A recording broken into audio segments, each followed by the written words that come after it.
28 may Azərbaycan Xalq Cümhuriyyətinin elan olunduğu gün, müstəqillik tariximizin qızıl səhifəsi və bu möhtəşəm tarix bir əsrdən sonra yenə də başladığı məkanda, Tbilisidə qürurla qeyd olunur.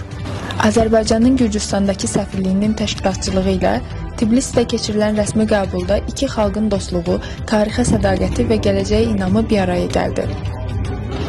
Azərbaycan və Gürcüstan dövlət himləri səsləndi, istiqlala həsr olunmuş videoçarx tariximizi bir daha canlandırdı.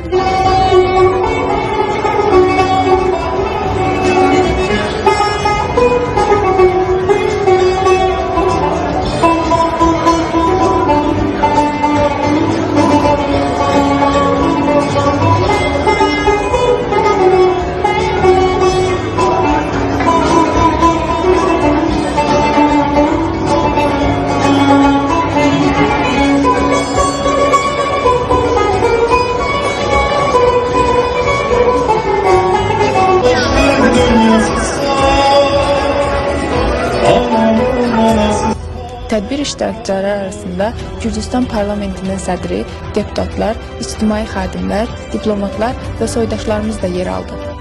Səfir Faiq Quliyev çıxışında vurğuladı ki, Tbilisidə Azərbaycan Xalq Cümhuriyyətinin elan olunması tariximizin simvolik anıdır.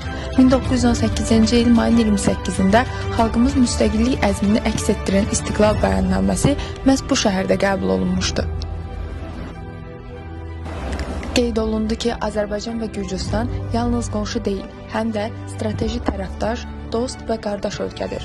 Prezident İlham Əliyevin Gürcüstan rəhbərliyini ünvanladığı təbriklər bu dostluğun daha da möhkəmləndirilməsinə xidmət edir.